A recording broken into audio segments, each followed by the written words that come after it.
1번 일반적으로 키시고 이 문제 보니까 단기 투자 목적으로 주식을 구입했습니다.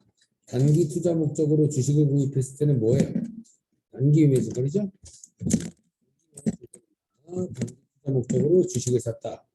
만약에 장기 투자 목적이면 매도 가는 조건이고요. 단기 매매주가 얼마 샀대요? 주당 10,000원에 몇 주 샀대요? 1,000주 샀으니까 1,000,000원짜리가 여기 잡아주시면 되고, 근데 주식을 구입할 때 뭐가 들었대요? 매입 수수료가 들었답니다. 그러니까 그냥 수수료 비용 수수료를 쓰겠죠. 수수료 비용 20만 원 들었고요. 이거를 다 뭘로 줬대요? 돈을 보통 예금에서 이체했다. 이렇게만 분기해 주시면 되겠네요. 그래서 일반 점프에다가 5월 1일 차변에 단기 매매주권 1,000만 원, 대변에 수수료 비용 20만 원, 대변에 보통 예금. 조심할 게 있습니다. 여러분들 주식을 구입하는 게 영업활동, 우리 회사 영업활동과 관련이 있나요? 없나요? 영업활동이라는 건 뭐예요? 재고자산을 사고 파는 일을 영업활동이라 부릅니다. 그래서 재고자산을 사고 파는 게 아니라 내가 그냥 따로 돈을 더 벌 목적으로 주식을 구입한 거기 때문에 이거는 사업이랑 전혀 관련이 없는 겁니다. 그래서 수수료 비용이 사업과 관련 없이 쓴 거니까 영업의 비용이라고 합니다. 이거를 기억해 주셔야겠죠. 영업의 비용 900%입니다. 그래서 이렇게 분기를 해주시면 끝이겠죠. 이 문제가 만약에 매도 가능증권 문제다. 그럼 어떻게 해요? 그냥 매도 가능증권으로 1,020만 원을 다 잡으시는 거고 대변에 보통 예금 이렇게 분기하시는 게 매도 가능증권입니다.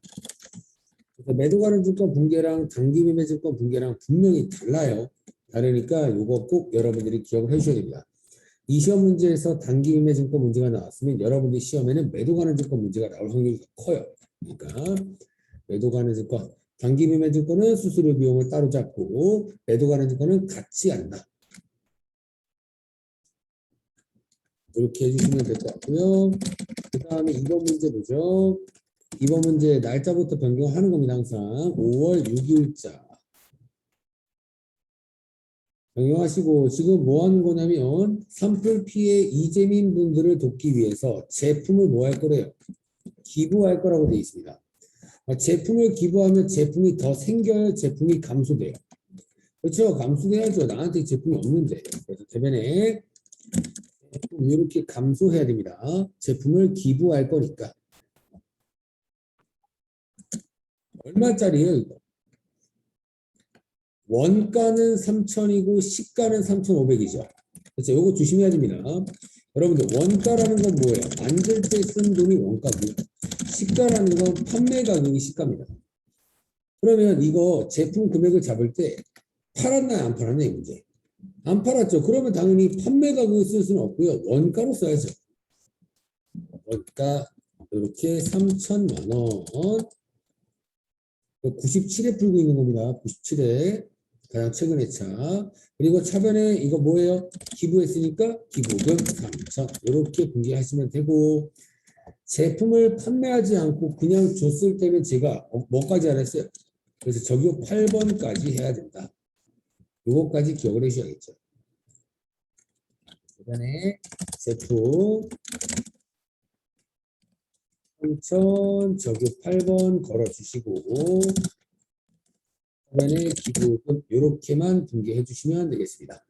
적용 8번 이거 중요합니다. 이 최근 회차에서 적용 8번 문제가 나왔으면 여러분들이 시험에 또 나올 수도 있어요. 꼭 여러분들이 기억을 해주셔야 되고 그 다음에 3번 볼게요. 6월 11일자 3번 문제 3번 문제 보니까 자기 주식이라는 계정 과목 얘기가 나오는 것 같아요. 자기 주식을 구입하고 있나요? 처분하고 있나요? 처분하고 있대요. 그래서 돈을 받았겠죠. 자기 주식을 처분했으니까 자기 주식이 더 생겨야 돼요? 없어져야 돼요? 그러면 이제 고민하는 게 뭐냐? 자기 주식을 없앤다라고는 다 떠올려요. 팔아먹을 거니까. 근데 이거를 대변에 써야 되나 차변에 써야 되나 이거를 고민하신다고요. 사람들이. 어느 변이에요? 대변으로 없어지죠. 왜요? 최소한 어느 변인지 헷갈리면 보통 예금을 받으면 차변이 보통 예금일 거 아니에요. 여기가 보통 예금이면 당연히 자기주식 여기로 가야죠. 이런 식으로 여러분들이 추측해서 분석하셔도 됩니다. 그래서 자기 주식 없어질 거고요. 몇 주 팔아먹을 거래요. 그래서 300주, 1000주를 갖고 있는데 300주만 팔 거래요. 300주, 한 주에 얼마에 샀었는데요? 10,000원에 샀습니다. 그러면 얼마 이거 300만 원짜리가 없어지네요. 300만 원짜리가 없어진다. 근데 돈을 받을 겁니다. 보통 예금으로 돈 받을 건데요. 얼마에 팔아먹었대요? 300만 원짜리를. 그러니까 1,500원에 팔았죠. 그렇죠? 그러면 300주 팔 거고 하나당 1,500원에 팔 거니까 이만큼 돈이 들어오겠네요. 315만 원만큼 입금이 되겠구나. 그럼 여러분 싸게 판 것 같아요? 좀 비싸게 판 것 같아요? 좀 15만 원 정도 더 받았네요. 내가 샀을 때보다. 맞아요. 그래서 지금 자기 주식을 처분하면서 이득 봤으니까 자기 주식 처분 이익을 쓰는 겁니다. 얼마 이득 봤어요? 15만 원 이득 본 거 맞아요? 이렇게만 쓰지 말고 항상 얘의 짝꿍 계정이 있다라고 언급을 해줄 거라고 문제에서. 뭔가 짝꿍이 보이잖아요. 처분 이익의 반대 짝꿍은 처분 손실이겠죠. 그럼 어떻게 하랬어요? 처분 이익으로 15만 원 땄어요. 처분 손실 짝꿍부터 없애라 그랬어요. 없애라. 없앨 때도 고민하지 마세요. 원래 쓰려고 했던 변 똑같이 없으십니다. 얼마 없으면 돼요? 3만 원. 뭐 처분이익 15만 원 가지고 3만 원 없애는데 써먹었으니까 처분이익은 12만 원. 이렇게 문제 하시면 되고요. 요런 문제입니다. 이번에 자기 주식 300짜리가 없어지고 화면에 보통 예금으로 315만 원 받고 자기 주식 처분 손실부터 있던 거 3만 원 없애고 나머지를 자기 주식 처분 이렇게 분류하시면 되겠죠. 그래서 주식과 관련된 문제가 나오면 절대로 프로그램에다가 먼저 쓰라고 하지 마세요. 저 같은 경우에 하도 많이 풀다 보니까 이렇게 쓴다라고 알고 있지만 일반적으로 이제 학생분들은 이렇게 한 번에 쓰기가 좀 어려우니까 주식 문제가 나오면 시험지에 먼저 좀 쓰고 그 다음에 뭔가 프로그램에 옮겨 적자 이런 식으로 해야 좀 덜 헷갈리실 거예요. 이렇게 풀어주시면 되고 그 다음에 4번 문제네요. 4번 문제. 4번 문제 보니까 기계장치를 뭐 할 거래요? 직원이 중대한 실수를 저질러서 더 이상 사용할 수 없게 됐답니다. 맞아요. 그러면 여러분들 기계장치를 더 이상 사용할 수 없으면 기계장치가 더 생겨요? 이제 없어져요? 없어지는 겁니다. 이런 식으로. 장부에 있을 필요가 없다는 얘기예요. 사용을 못하는 거니까. 맞아요. 사용할 수 없는데 뭐하러 장부에다가 기계장치 몇 천만 원 이렇게 써놔요. 기계장치 사용할 수 있는 것처럼 보이니까 사용할 수 없으니까 없애는 게 맞는 겁니다. 기계장치 어떻게 없어져야 이거 항상 유형자산 처분하는 문제면 기계장치가 이렇게 없어집니다. 취득했던 금액이 이렇게 없어지고 무조건 반대편에 뭐도 없어야 해요. 무게 이런 식으로 가라고 했어요. 유형자산을 처분하는 문제가 나오면 이런 식으로 풀어주시면 됩니다. 어떤 문제는 똑같아요. 550. 여러분 이 문제 손해보겠어요? 이득보겠어요? 손해보겠죠. 기계장치를 직원이 실수를 해가지고 사용할 수 없게 됐으면 무조건 손해볼 거니까 유형자산에 관련된 얘기가 나오면 항상 처분, 손실, 이익을 기억해 주셔야죠. 오늘 전에 딱 봐도 손해볼 것 같으니까 차변에 유형자산, 처분, 손실 얼마 이거 하면 2,450 네, 이렇게 하시면 끝나겠네요. 그래서 이게 적어보면 7월 1일 대변의 기계장치 3,000짜리 없어지고 그럼 여러분들 기계장치가 없어지면 반드시 뭐도 없애라고요? 이런 것 자체가 얘랑 계정 과목이 뭔가 관련돼 있다는 얘기잖아요. 이런 계정 과목이 코드 번호가 하나같이 난다고요. 하나. 그래서 기계장치가 206번이니까 누계액은 207 이렇게 쓰는 겁니다. 유형자산, 처분, 손실. 보세요. 이걸 봐야겠네요. 유형자산 처분 손실이라는 개정 과목이 있어요, 없어요? 없으니까 손상차손 쓰시면 돼요. 손상차손. 왜 그러냐면 손상차손이라는 개정 과목이 어떤 거냐? 이 문제는 여러분들을 안 틀리게 된 겁니다. 여러분들 시험 문제에 처분 손실이랑 같이 있으면 엄청 혼돈이 올 거예요. 이제 처분 손실 개정 과목을 출제원이 지워버렸으니까 여러분들이 딱히 신경 쓸 필요 없지만 손상차손은 뭐냐면 자산의 가격이 급격하게 떨어졌을 때 쓰는 개정 과목입니다. 이거 기계장치 가격이 올랐어요? 뚝 떨어졌어요? 뚝 떨어졌잖아요. 기계장치가 그러면 직원이 실수해서 뭔가 더 이상 사용할 수 없게 됐다. 이런 것들을 손상차손 났다라고 표현합니다. 그래서 유형자산 손상차손 개정 과목이 맞는 거겠죠.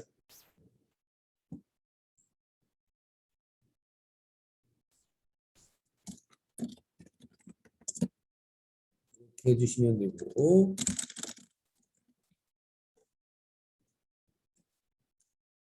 그 다음에 5번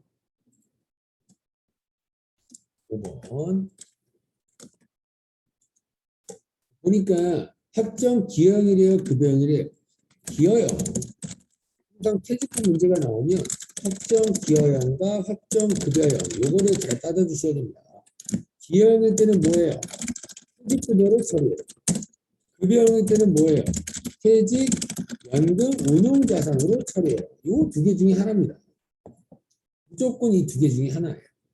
이 문제는 기여형이라고 했으니까 뭘로 처리하시면 돼요? 퇴직급여. 기여형은 퇴직급여입니다. 직원들한테 보내준다. 그래서 7월 30일 날 차변에 퇴직급여 어느 부서 직원들한테 주죠?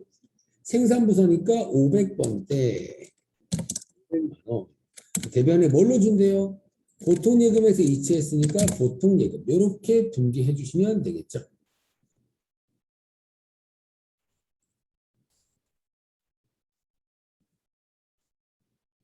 이렇게 하면 일반적으로 끝납니다. 그 다음에 이제 메인 매출전표 보시면 되겠죠. 메인 매출전표. 메인 매출전표 켜주시고 이 문제 증빙 뭐 나왔어요? 영세율 전자세금계산서를 발급했다라는 문제가 보이네요. 근데 영세율 세금에 대한 이제 뭐 요것 메인 매출전표 부가세 유형 정도는 기억을 하고 있겠죠. 이거 부가세 몇 번이에요? 12영세 매출이죠. 영세율세금계산서를 발급했으니까 매출을 한 거죠. 증빙을 주면 매출, 증빙을 받으면 매입. 그래서 날짜 7월 15일 12영세 매출, 품목은 제품. 수량 몇 개 팔았대요? 100개, 개당 20만 원에 팔았다. 이렇게 써주시면 되고 거래처는 누구한테 팔았나요? 대박 맞아요. 대박 인터내셔널. 그 다음에 영세율 전자니까 전자 체크하시고 영세율 구분은 몇 번이에요? 3번이죠. 그래서 항상 1, 2, 3 이렇게 기억하라고 했습니다. 영세율 구분은 고정이에요. 고정. 서류번호는 없고요. 분기유형도 항상 3번 잡으시고 이거 제품 팔았으니까 제품 매출 맞죠? 차변에 돈 언제 받을 거래요? 외상이니까 제품 팔고 외상으로 받으면 외상 매출금 이렇게 분기했었습니다.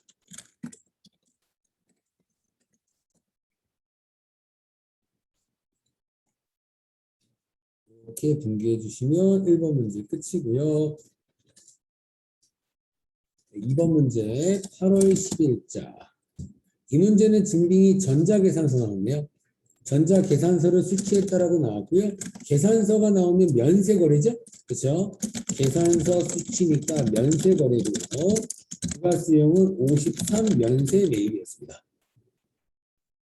53 면세 매입. 53. 품목은 뭐 썼나요? 잡지 맞아요. 잡지 금액은 3만 원짜리이고요. 거래처는 누구한테 돈 주고 있어요? 마케팅이랍니다. 마케팅. 이 회사가 금성전자니까 전자 체크하고 분기유형 3번 잡으면 차변에 최소한 원재료는 아닐 거 아니에요. 이거 돈 왜 썼다고요? 잡지에 대한 구독료 구독해서 여러분들 구독료 준 겁니다. 잡지, 종이와 관련돼서 돈을 쓰면 뭐였어요? 도서 인쇄비라고요. 종이와 관련돼서 돈을 썼으면 도서 인쇄비. 몇 번대예요? 영업부서니까 800번대. 대변에 돈 뭘로 줬는데요? 또 외상이네요. 매달. 그러면 대변에 외상으로 줘야 되니까 대변에 외상매입금이에요? 미지급금이에요? 그렇죠. 원재료, 제품, 상품을 거래하는 게 아니니까 외상으로 주면 미지급금입니다.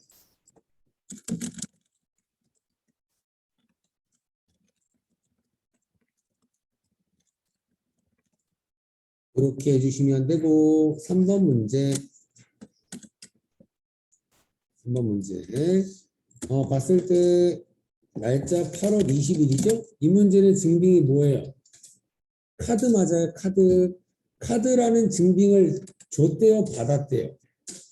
그냥 수취했다라고 했으니까 57 카드 과세 매입이겠네요. 57 카드 과세 매입 이겁니다.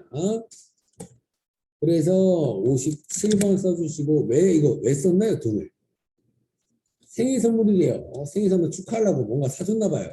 선물 여기다가 얼마 적어요? 30 57,500원 요거 전체 부가세 합친 전체를 적는 겁니다. 항상 적으실 때 세금 계산서일 때랑 아닐 때를 조심하라고 했어요.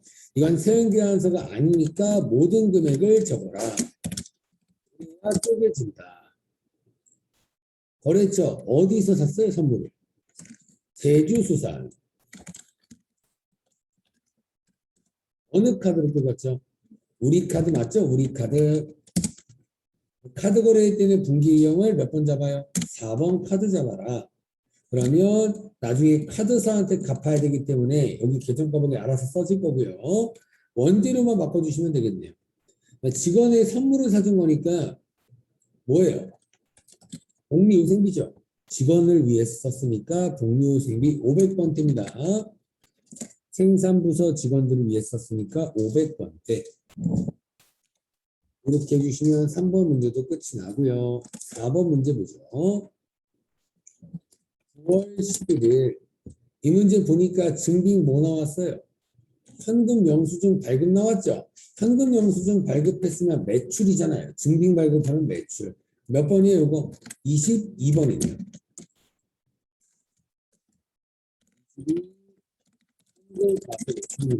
이거만 못 찾겠는 분들은 혹시나 매출이죠. 증빙 발급했으니까 매출이고 현금 쪽이 여기 3개 있잖아요. 이 문제 부가세 있는 문제니까 현금 과세 22가 맞겠죠. 22. 품목은 뭐 팔았대요? 또 제품이래요. 이 문제 세금 계산서예요? 아니에요? 아니죠. 아니니까 부가세 포함된 전체 금액을 이렇게 집어넣어야 쪼개진다. 아까 카드랑 똑같은 겁니다. 한석규한테 팔았고요. 분기 유형은 3번 혼합. 카드 빼고는 다 3번. 제품을 판매했으니까 제품 매출 맞고요. 이제 돈만 받으면 됩니다. 돈 뭘로 받는데 현금 판매니까 현금으로 받았다. 이렇게만 해주시면 이 문제도 끝이겠죠. 그 다음에 마지막 5번 날짜 9월 30일 이 문제 증빙 또 뭐 나왔어요? 전자 세금 계산서를 받았다. 제가 많이 얘기했어요. 정말로 세금 계산서를 받을 때는 원래 기본적으로 50일 과세 내일이지만 세금 계산서 수취할 때는 제가 뭐 의심하라고 그랬죠? 밀봉을 의심해서 오사 밀봉을 잡아라고 말씀을 드렸습니다. 이 문제 50일이에요? 오사불공이에요? 그냥 50일이네요. 뭐 접대 목적 이런 거 아니잖아요, 여러분들. 그냥 광고 용역을 채우라고 광고비로 쓴 겁니다. 광고비로 썼으면 우리 회사를 위해서 쓴 거니까 당연히 그냥 50일 과세 매입으로 체크해 주시면 되겠죠. 51번 품목은 광고. 이 문제 세금 계산서예요? 아니에요? 세금 계산서 맞죠? 그러면 부가세 포함된 이 금액을 여기다가 집어넣으면 안 된다고요. 카드랑 현금 영수증일 때만 통째로 집어넣는 거고 세금 계산서일 때는 부가세를 빼줘야 된다고요. 그나요? 얼마예요? 120이겠죠. 그래야 합쳐서 132만 원이라는 금액이 나올 거 아니에요. 항상 숫자가 엄청 지저분해지면 공급대가 공급대가가 부가세 포함된 금액을 얘기하는 겁니다. 이게 지금 얼마 나왔어요? 130. 여기서 나누기 1.1을 하시면 공급가액이 딱 튀어나온다고요. 공급가액. 요거를 지금 얘기하는 겁니다. 거래처는 광고사랑 전자스크 분기회영 3번. 차변의 원재료 아니죠. 광고비로 비용 처리하랍니다. 광고비로 쓴 거 뭐예요? 광고만 쳐봐도 뜰 거예요. 그냥 광고 선정비. 600번 때는 얘기한 적도 없으니까 800번 때로 처리하시고, 대변에 돈 뭘로 줬대요? 보통예금으로 지급했다. 이렇게만 하시면 벌써 30점을 푼 겁니다. 이렇게 풀어주시면 되겠습니다.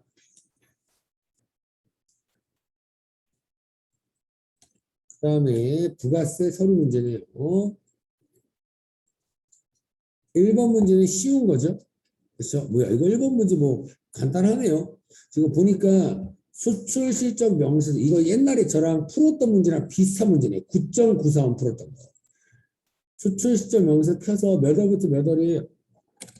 4월부터 6월이죠. 일기 확정 기간이니까 4월부터 6월. 그럼 봤을 때 수출신고만 써보겠습니다. 처음부터 13041 2004 589X. 선적일자는 21년도 4월 6일이라고 되어 있고요. 통합코드는 JPY.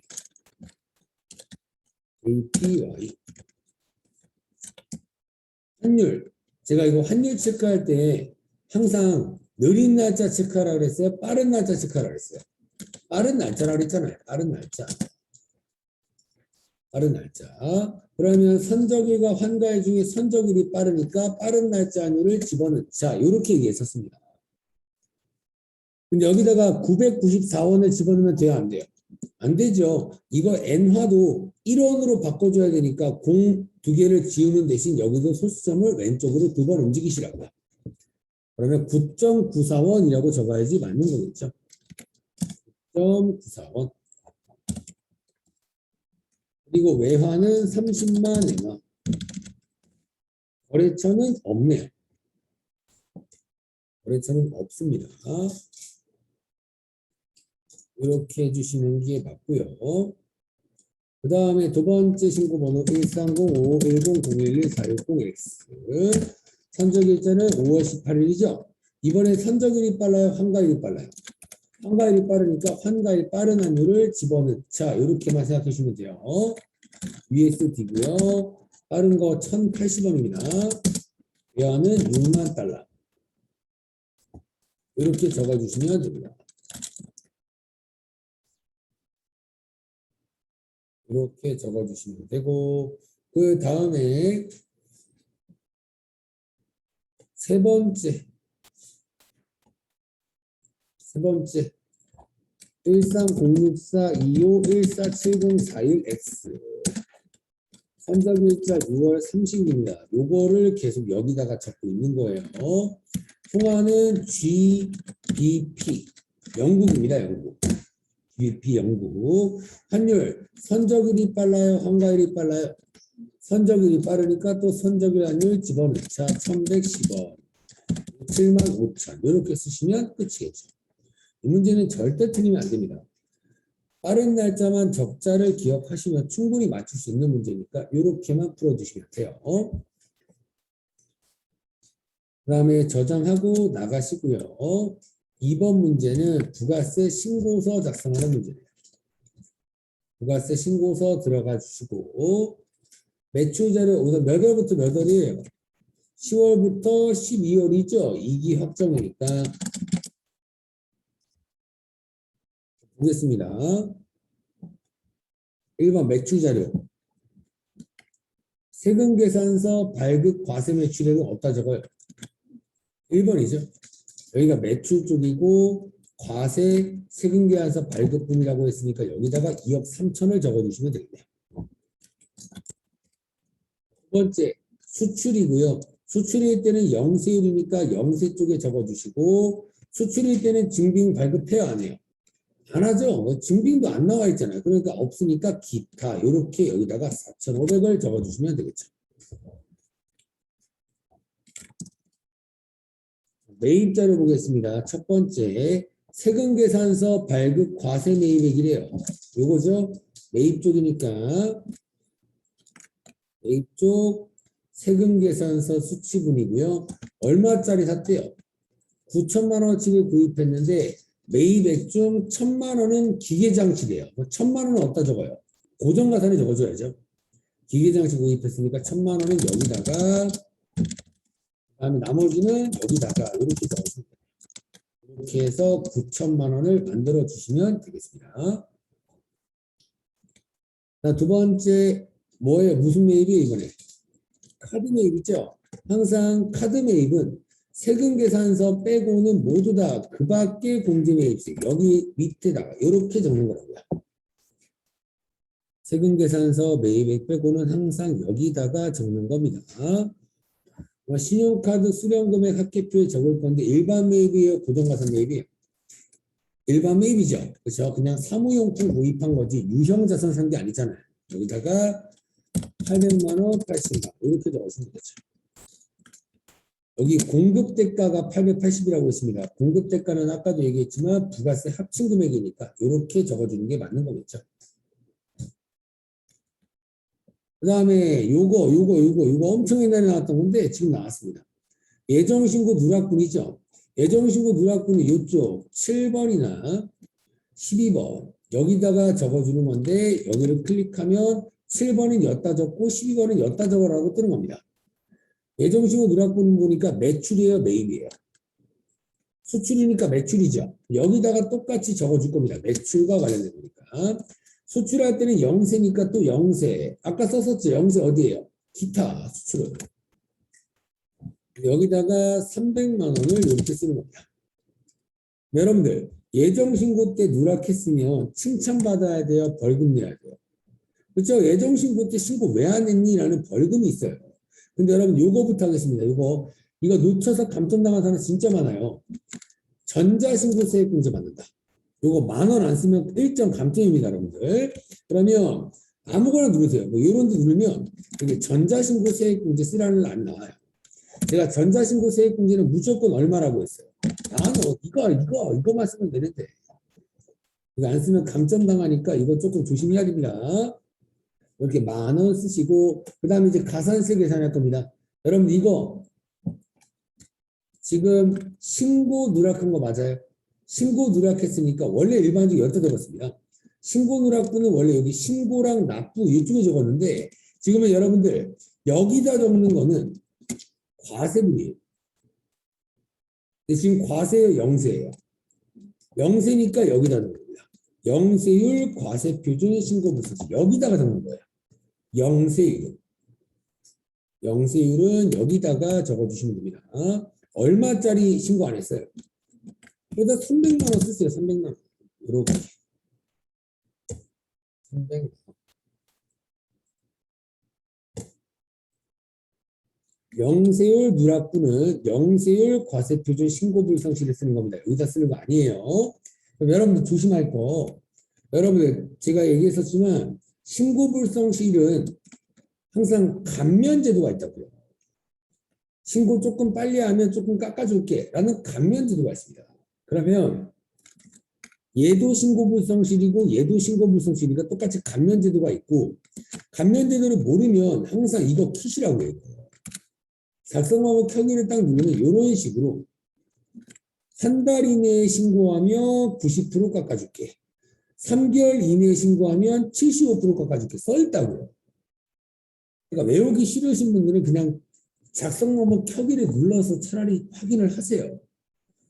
그러면 이거 한 달 이내에 신고했나요?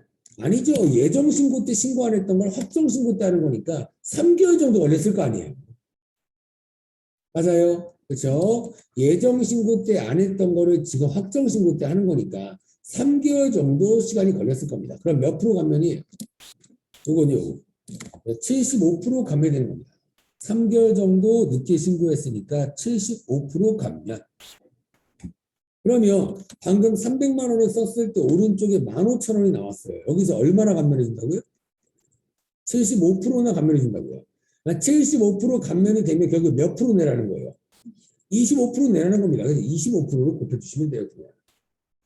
그래서 15,000원에다가 25%만 내라. 이렇게 하면 3,750원이 나옵니다. 여기다가 3,750원으로 바꿔주시면 됩니다. 이렇게 풀면 끝입니다. 이거 꼭 기억해야 됩니다. 이게 옛날에 나왔다가 지금 한 번 더 나온 거 보니까 여러분들 시험에도 나올 수도 있습니다.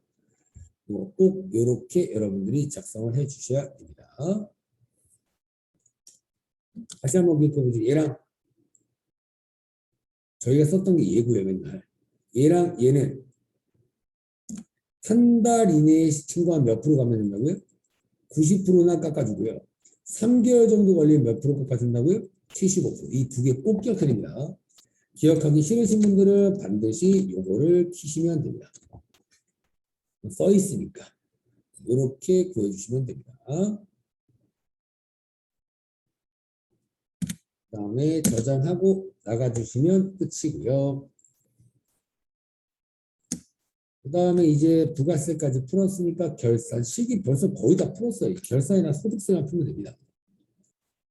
결산 문제니까 일반전표 12월 31일자 들어가 주셔야 되고,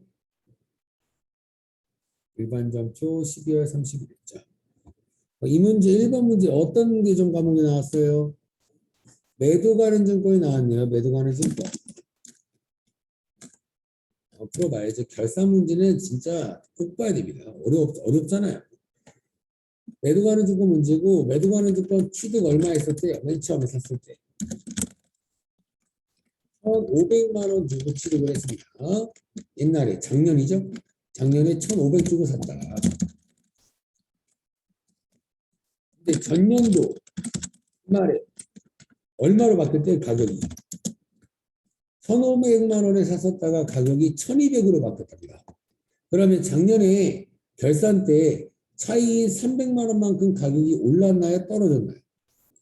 떨어졌네요. 300만 원. 그러면 가격이 떨어졌으니까 매도 가는 증권도 떨거라. 300. 차변에 가격이 떨어졌으면 평가 뭐 나와요? 손실 나가죠. 300. 작년에 가격이 300 떨어졌으니까 300을 줄인 겁니다. 가격이 올랐으면 매도 가는 증권도 증가시키시면 되고, 이런 상황에서 이번에 단기말, 이번에 가격이 올랐어요? 떨어졌어요? 엄청 올랐네요. 얼마 올랐어요? 1,000만 원 오른 거 맞아요, 지금? 1,500에 샀었다가 1,200 됐었다가 2,200 됐으면 1,000만 원 올랐잖아요. 그러면 올랐으면 항상 방금처럼 올리세요, 매도 가는 증권. 1,000만 원 올랐다. 이런 식으로. 가격이 오르면 원래 평가 이익이에요, 손실이에요? 원래 평가 이익이죠. 원래 평가 이익인데 혹시나 손실 잡았던 거 있으면 얘부터 또 없애줍니다. 없애주시고 매도 가능증권 평가 이익을 700만 원만 써주시면 돼요. 여러분들 손실 없애는 겁니다. 그리고 평가 이익을 700 썼죠. 결국 이건 뭐예요? 취득했을 때부터 봤을 때 700 올랐다. 이걸 보여주기 위해서 하는 겁니다. 취득했을 때부터 700이 오른 상황이다라고 해서 평가 이익을 700만 원만 적는 겁니다. 이렇게 풀어주시면 됩니다. 그리고 매도 가는 증권은 항상 큰 번호입니다. 번호가 2개 나와요. 매도 가는 증권이. 매도 가는 증권 역시 번호가 2개 나오지만 큰 거 쓰라고 해요. 큰 거. 매도 가는 증권 평가 손실부터 300 없애주시고 매도 가는 증권 평가 이익을 700 잡아라. 이렇게 해주시면 이 문제도 끝이 나겠습니다.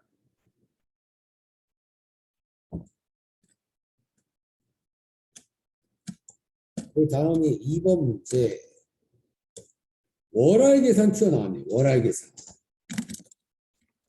월할 계산이면 선급 비용, 미수 수익, 선수 수익, 미주급 비용. 이거 쓰라고 했습니다. 4개.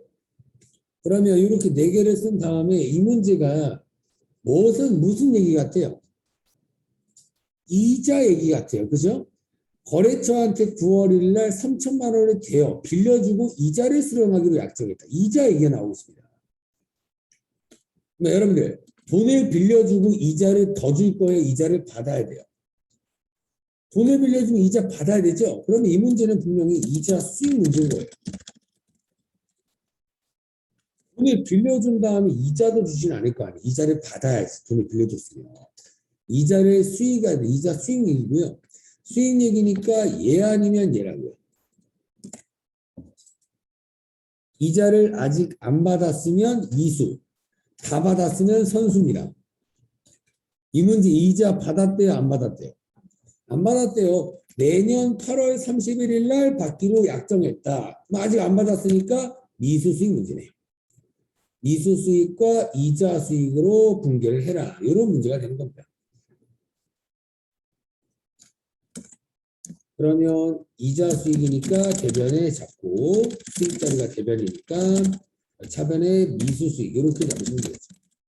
자리 헷갈리시면 안 됩니다. 미수 수익은 자산 계정 과목입니다. 나중에 이자 받을 돈이다라는 뜻이니까 자산이에요. 얘 막 수익 계정 과목 아니야 하고 대변에 쓰면 안 된다고요. 자산 자리, 수익 자리 요겁니다.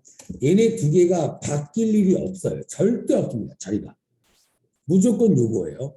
그럼 이자를 얼마나 받는지 봐야죠. 얼마 빌려줬다고 했죠, 처음에? 3천만 원 빌려주고 이자 몇 프로 받을 거예요? 7% 받을 겁니다, 연이자. 7% 받을 겁니다. 이렇게 계산하면 얼마 받냐면 210만 원 받는 거예요. 1년 동안 210만 원 받는 거지만 지금 210만 원의 수익을 잡아요? 아닙니다. 이 1년 동안 210만 원의 이자를 받을 거지만 지금 이자 수익을 미리 잡는 이유가 뭐예요? 기간이 경과된 게 있다는 얘기예요. 언제 빌려줬어요? 9월에 빌려줬죠? 9월, 10월, 11월, 12월. 지금이 요거니까 4개월치가 경과됐으니까 210만 원을 4개월치로 한번 계산해 봐야겠구나. 이렇게 생각이 들어야 되는 겁니다. 됐나요? 그러면 210만 원 곱하기 몇 분의 몇 하면 돼요? 12분의 4. 12개월 중에 경과된 4개월치만 수익 잡을 거다. 이런 얘기니까. 그러면 금액은 70만 원 정도가 나옵니다. 이렇게 분개해 주시면 되겠습니다.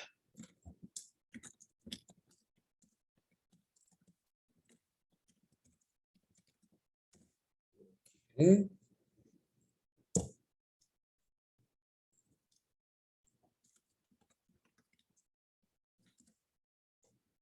그 다음에 3번 문제.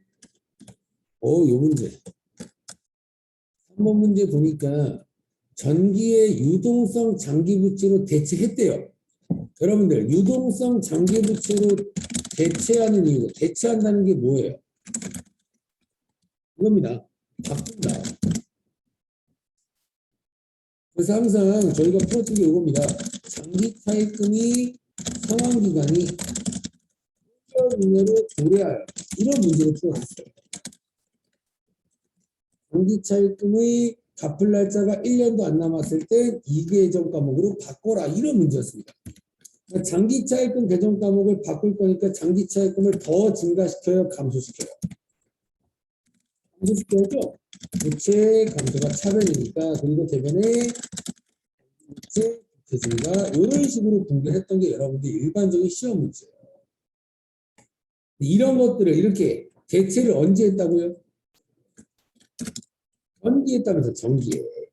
전기 유동성 상계부채를 대체를 했대요. 얼마짜리를요? 2천만 원. 그러면 전년도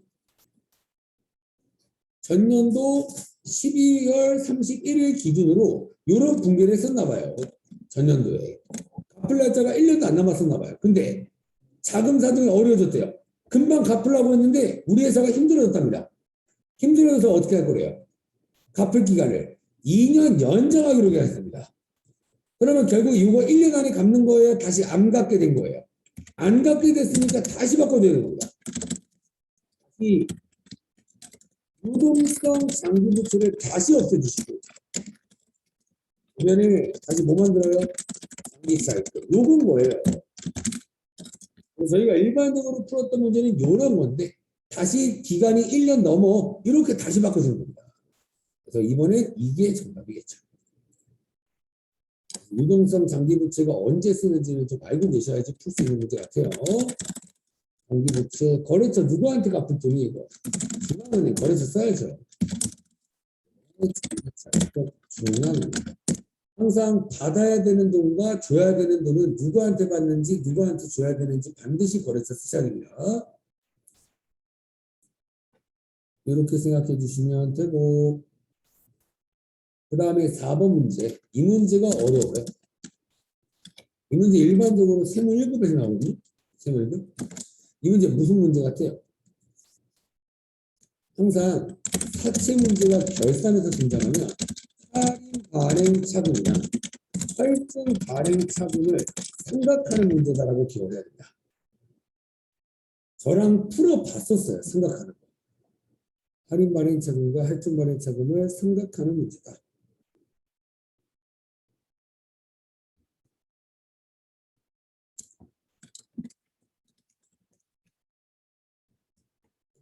봤을 때 이 문제가 사채라는 돈을 빌릴 때 할인 발행됐었대요? 할증 발행됐었대요? 할인 발행이라고 써있네요. 저도 지금 이 문제 처음 봅니다. 처음. 이 회차를 처음 풀어봐니까 빨리빨리 찾아야 됩니다.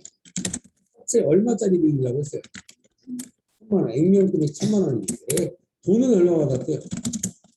4, 5, 3, 5 이렇게 받습니다. 액면 금액보다 돈을 덜 받았죠. 이래서 덜 받을 때는 할인, 발행, 차금 이렇게 불렀다. 금액은 얼마?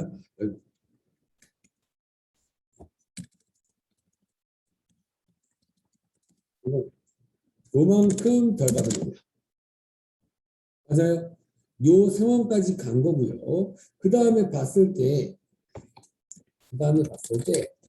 만약에 여러분들이 이 분기가 이 분기 좀 귀찮은데요? 라고 하시면 사채 언제 빌렸대요? 그럼 이런 식으로 1월 1일 치면 제가 방금 썼던 분기가 나올 거 아니에요? 그냥. 이때 돈을 빌렸으니까 분기를 반드시 써놨겠죠. 그러면 여러분들은 제가 결산 때 뭐 한다고요? 이거를 삼각한다라고 했습니다. 삼각한다는 거는 이 금액을 점점 증가시킨다는 거예요? 점점 감소시킨다는 거예요? 감수라고. 그래서 항상 얘를 몇 년 만기예요, 근데? 3년 만기죠. 그러면 결산 때 한 번, 2022년도 결산 때 두 번, 2023년도 결산 때 마지막으로 세 번. 이런 식으로 54만 4,650원을 3년을 통해서 없앤다는 뜻이라고요.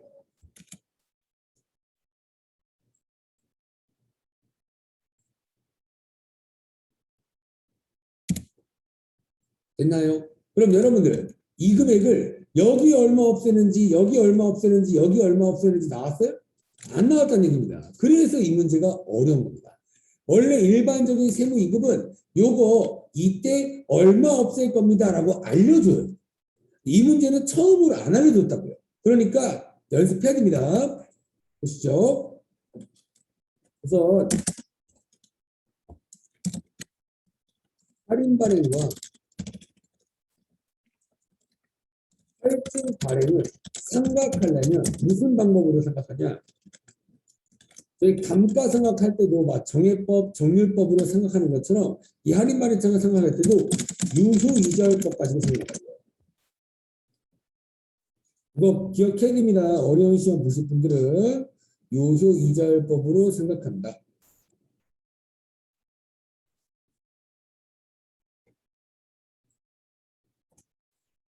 이렇게. 그 다음에 어떻게 생각하느냐? 여러분들 우선 할인 발행 차금은 돈을 덜 받았다는 의미예요? 더 받았다는 의미예요? 덜 받은 거 맞아요? 덜 받으면 회사 입장에서는 손해를 본다고요. 왜요? 저는 돈을 이만큼밖에 못 받았지만 나중에 갚을 때는 이 금액으로 갚아요. 딱 봐도 손해보고 시작하는 거잖아요. 그래서 비용이 인정되는 겁니다. 이자 비용 이런 식으로. 이거를 세 번에 걸쳐서 생각할 때 모두 다 이자 비용을 인정합니다.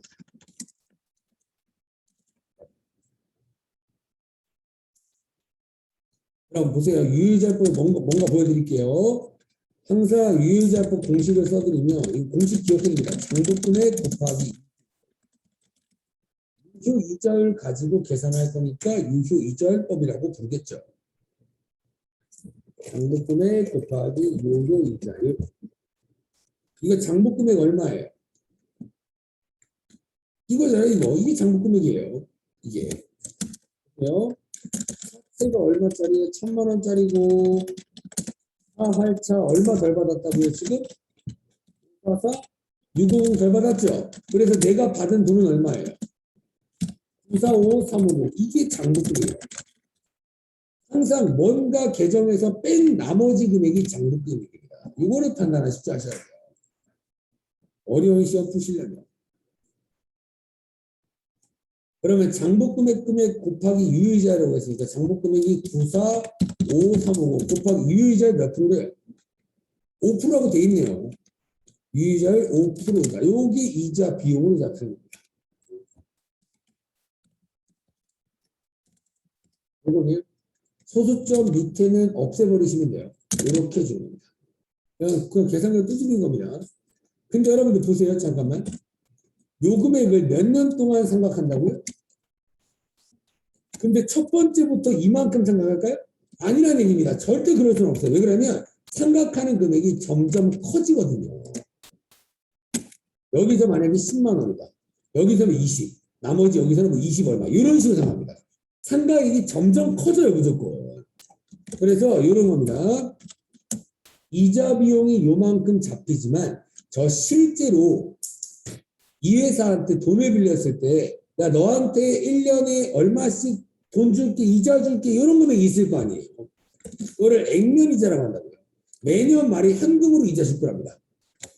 액면이자를 줄 거예요. 현금으로. 액면이자는 뭐예요? 그냥 이거예요. 액면금액 곱하기 액면이자. 내가 주겠다고 했던 이자. 1,000만 원 곱하기 3%입니다. 내가 주겠다고 했으니까 1,000만 원 곱하기 3% 얼마예요?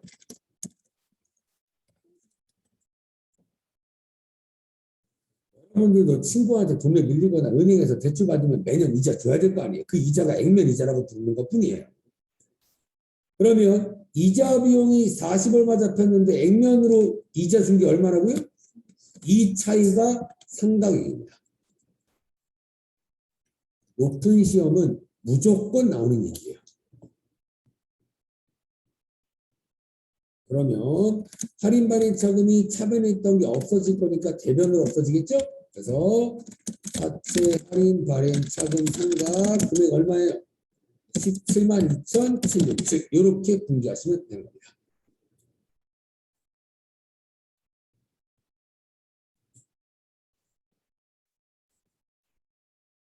이렇게 기억을 해주시면 되겠습니다.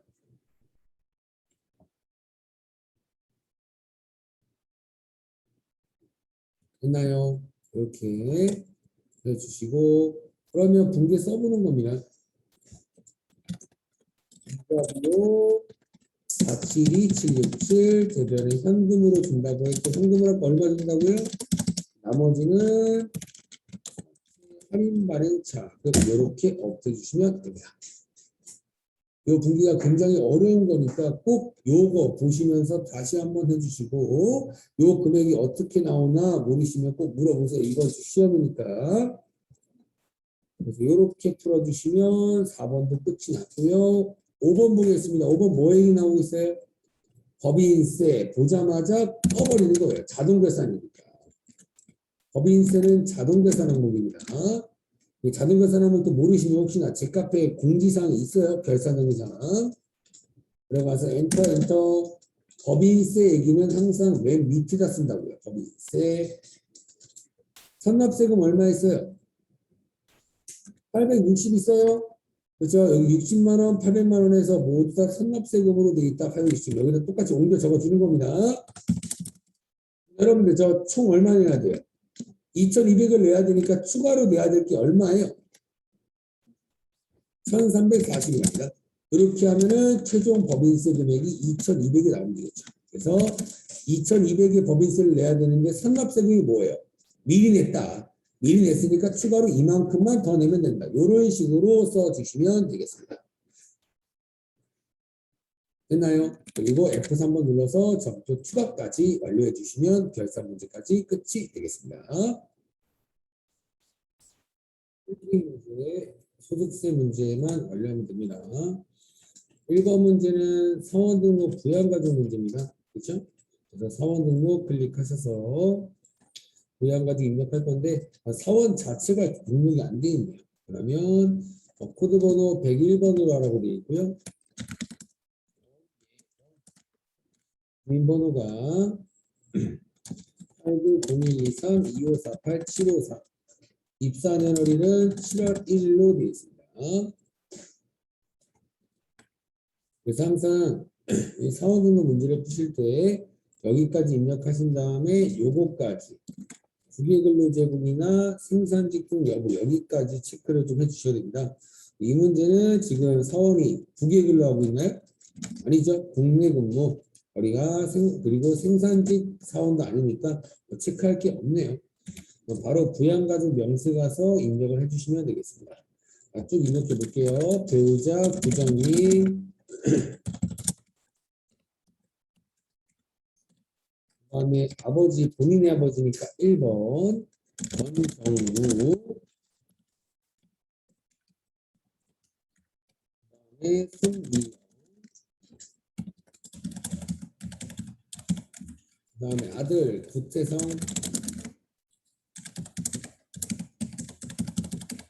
그다음에 오빠 6번이죠. 형제자매 권성.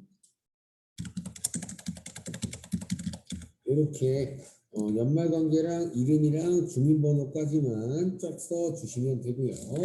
그 다음에 한번 또 입력을 해보죠. 지금 봤을 때 여러분 나이 조건에서 탈락된 사람이 누가 있어요? 그렇죠. 지금 손미영이랑 엄마랑 권우성, 그죠? 얘들은 지금 나이에서 탈락했고요. 하지만 나이를 보지 않는 건 누구라 그랬어요? 배우잖아. 장애인이라고 그랬습니다. 그래서 오빠는 장애인이기 때문에 나이를 보지 않는다. 그래서 이거를 장애인으로 바꿔주시고 장애인 복지법의 장애인이니까 1번으로 그대로 두시면 되겠죠. 두시고 그 다음에 뭐 엄마는 장애인이 아니니까 부가 맞고요. 그 다음에 이제 항상 이 사원등록 부양가족 입력하실 때는 요거부터 본인이 부녀자 공제나 한부모 공제를 받을 수 있나를 보는 겁니다. 한부모는 받을 수 있어요, 없어요? 한부모 안 되죠. 지금 배우자가 떡하니 살아있는데 한부모는 안 되고요. 부녀자를 의심해야 됩니다. 여성이 근로자니까. 부녀자 받을 수 있어요? 못 받아요? 받을 수 있죠? 다시 한번 더 써드리면 부녀자 공제의 조건이 종합소득금의 3천만 원 이하거나 총급여의 4,120만 원 이하거나 이 둘 중에 하나에 충족이 되면 부녀자 추가 공제라는 걸 받을 수가 있습니다. 예, 지금 총급이 얼마래요? 3천만 원밖에 안 되니까 총급액 4,120만 원 이하니까 부녀자 공제 받을 수 있겠구나. 이렇게 생각을 해주셔야 됩니다. 그래서 부녀자 쪽에 체크를 해주시고 여로 체크해 주시고 이제 한 명씩 보면 됩니다. 배우자 연봉 얼마래요? 7천만 원 엄청 많이 보내요. 일반적으로 부양가족 공제를 받으려면 부양가족의 총급여가 500만 원 이하야 된다고요. 500만 원만 벌어야 되는데 7천이나 벌었으니까 탈락이잖아요. 배우자는 탈락 9. 그다음 권정무는요? 그렇죠. 권정무 뭐 벌어요 지금? 복권 당첨 소득. 항상 부녀자 공제를 받을 때 분리과세 소득은 가능하다고요. 이동식이랑 복권이 있다고 했습니다. 왜 시험에서 중요한 것보다 실무가면 중요합니다. 이런 것들. 그럼 봤을 때 얘 뭘로 돈 번다고요 지금? 복권 당첨금으로 벌죠. 복권 당첨금으로 버는 건 분리과세 소득이니까 상관이 없어요. 근데 얘는 뭐예요? 같이 살아 안 살아요? 비동거입니다. 그래서 분 거예요. 아버지, 부모님은 같이 살아야 됩니다. 근데 같이 안 사는 사람이니까 부양가족으로 인정을 안 해준다고요. 그래서 부로 바꾼 겁니다. 항상 직도 존속은 생계를 같이 해야 되고요. 단 언제는 가능해요? 형편상 별거 중이거나 또는 질병 치료 목적으로 떨어져 있고 이럴 때는 가능하다. 어쩔 수 없는 사유로 떨어져 있을 때는 가능하지만 그냥 비동거는 아무 이유가 없잖아요. 그럼 굳이 부양가족이 아니라는 얘기예요. 국가 입장에서. 같이 살고 있지도 않는데 네가 부양하는 거 맞냐? 이렇게 생각하는 게 국가 입장이에요. 이제는 소득 조건은 상관이 없지만 같이 안 살기 때문에 부라고 지켜주시는 겁니다. 그 다음에 엄마 거는 볼 필요도 없죠. 엄마는 나이에서부터 탈락했으니까 부. 하지만 소득도 어차피 탈락이잖아요. 그렇죠? 소득도 종합소득금액 많이 있습니다. 소득금액 다 합쳐서 100만 원 이하여야 된다고. 근데 얘는 양도소 금액이 800이잖아요. 100만 원 넘어버리니까 탈락.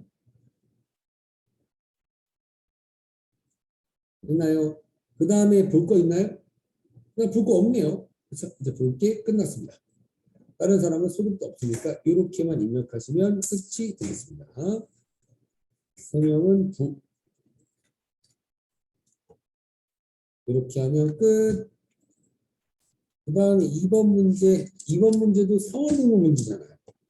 사원등록 부양가족 명세 탭을 입력하고 그 다음에 연말정산 입력하라고 되어 있으니까 사원등록을 다 시켜야겠죠?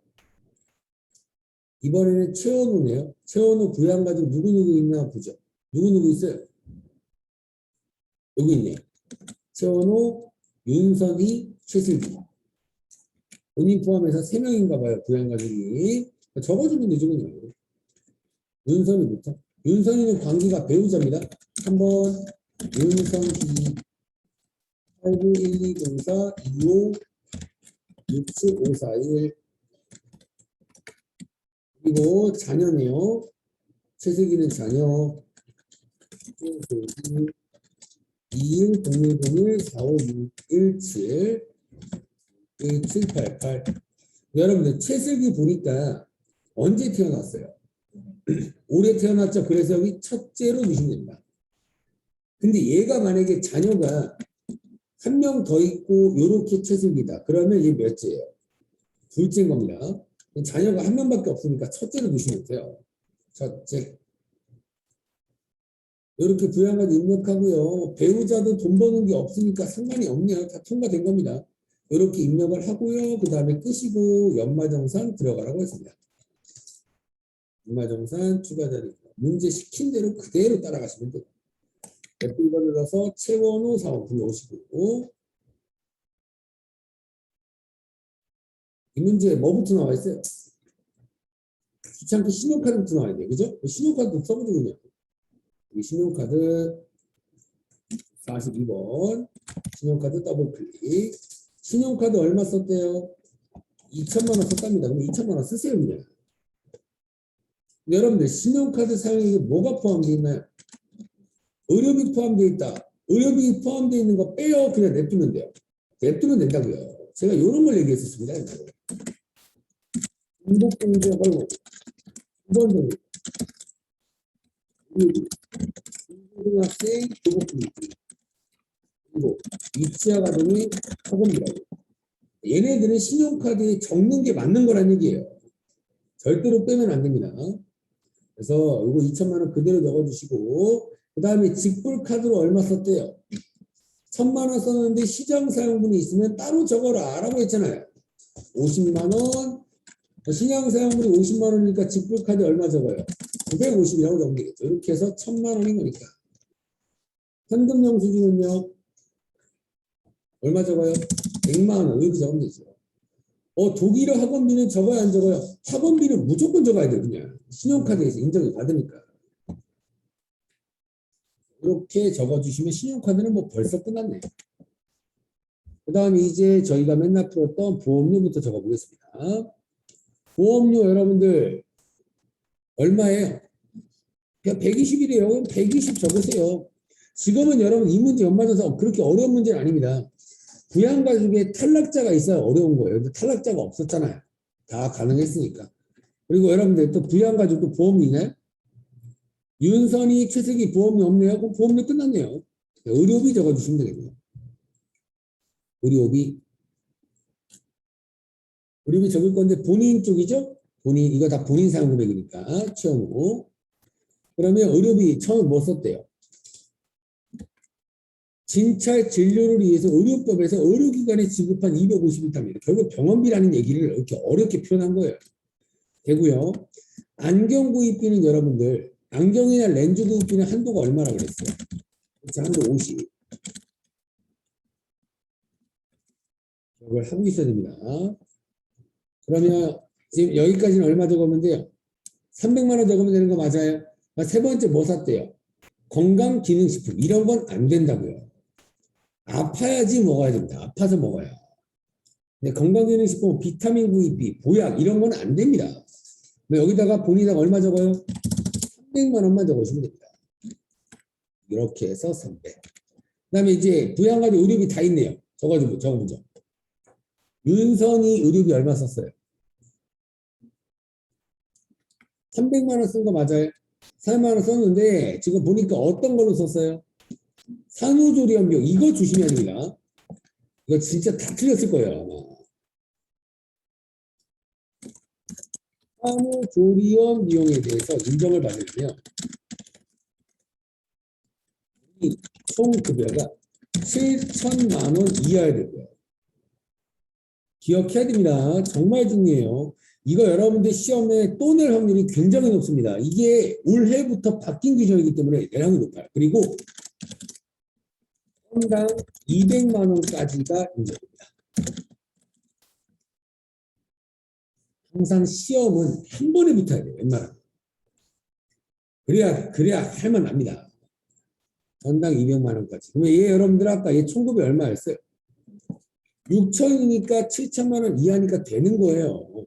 근데 되는데 7천만 원 이하니까 된다라고만 생각하지 말고 얼마만 된다고요? 200까지만. 그래서 300을 다 적으면 안 되고 200 이렇게 적어야겠죠. 그 다음에 또 최슬기 얼마 썼대요? 50만 원. 뭐에 때문에 썼죠?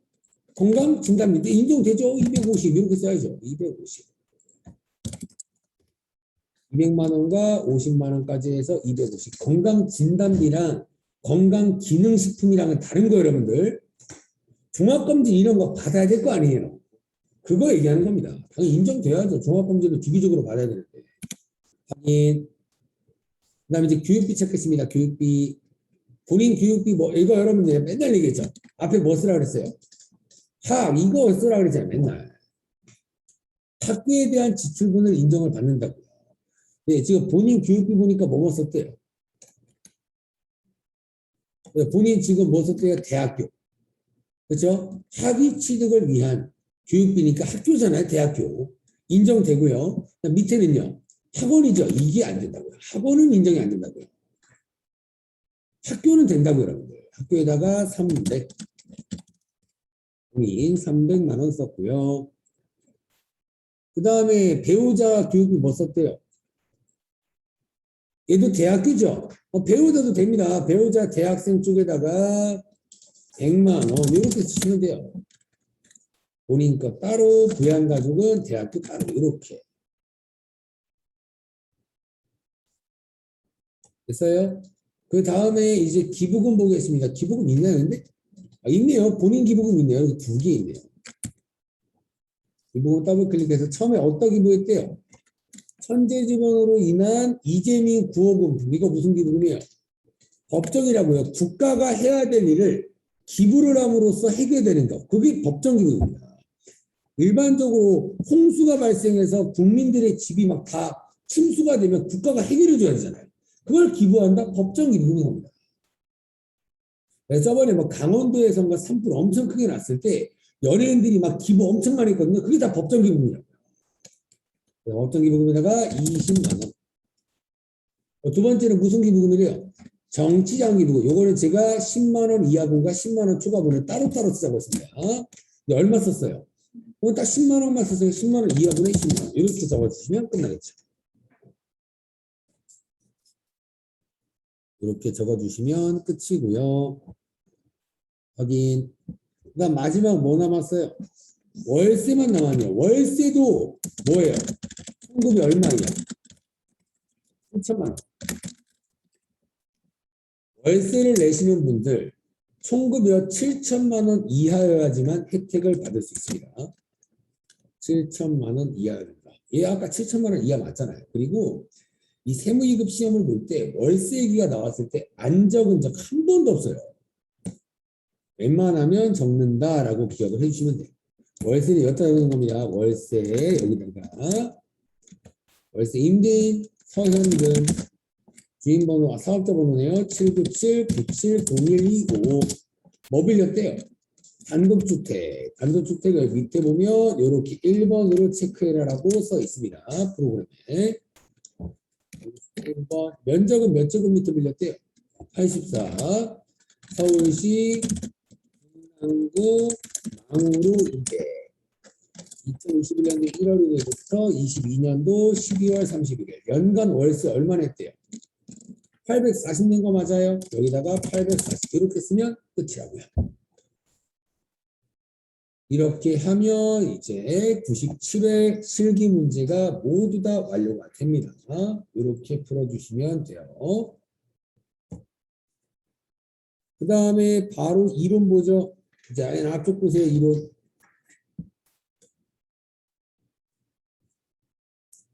이론 1번부터 볼게요. 이론 1번. 1번. 매출채권의 대손충당금을 어떻게 했대요? 과소 설정했답니다. 그러면 최소한 여러분들 채권에 대한 대손충당금 설정은 언제예요? 결산 때 하잖아요. 결산 때 맨날 외상매출금에 대한 1% 대손충당금을 설정한다. 이런 문제 있었잖아요. 자동결산 문제. 맞나요? 근데 요거 여러분들 설정할 때 분기가 어떻게 돼요? 설정한다는 게 대손충당금을 없앤다는 거예요? 만든다는 거예요?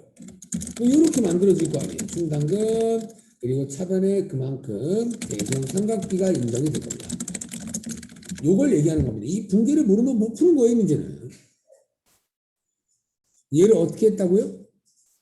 많이 설정했다고요? 조금 설정했다고요? 과소 조금 이런 겁니다. 대손 삼각비를 1,000원을 잡으려고 했는데 이 회계팀 직원이 바보같이 이렇게 잡아야 될 거를 이렇게 잡은 겁니다. 500원. 이렇게 됐을 때 재무제표에 어떤 영향을 미치냐고 봅니다. 그러면 여러분들 비용을 많이 잡게 된 거예요? 조금 잡게 된 거예요? 조금 잡게 되는 거 맞죠? 그러면 정답은 무조건 4번이 나올 거 아니에요? 맞아요? 분명히 비용을 조금 잡게 될 건데 비용을 과대 계산했다 이상하잖아요. 틀린 거 보라고 했으니까. 정답은 그냥 4번이겠죠. 이렇게 골라주시면 됩니다. 다른 것들은 왜만 나오면 볼까요? 다른 것들. 자산이 뭐래요? 1번. 요런 겁니다. 대손충당금을 만들면 장부가 어떻게 써지냐면 이렇게 썼어요. 그리고 대손충당금 1,000원 그리고 장부 금액이 이렇게 3,000원 이렇게 써진다고요. 이런 식으로 외상매출금이 10,000원인데 10,000원 받을 건데 1,000원 정도는 못 받을 수 있어. 그래서 9,000원 정도 받을 거야. 이렇게 장부가 써진다고요. 이렇게 써지는 거를 지금 문제에서 과소계산했으니까 이런 식으로 대손충당금이 500원만 잡히니까 장부 금액이 얼마 잡혀요? 적게 잡았습니다. 9,500원 이렇게 잡혀서 합니다. 이런 거 자체가 장부 금액이 자산이 과대 계산된다. 맞는 말이잖아요. 이런 거예요. 이런 내용들이 어려우니까 제가 그냥 바로 요거 비용을 적게 잡았으니까 과소조하고 정답 바로 고른 겁니다.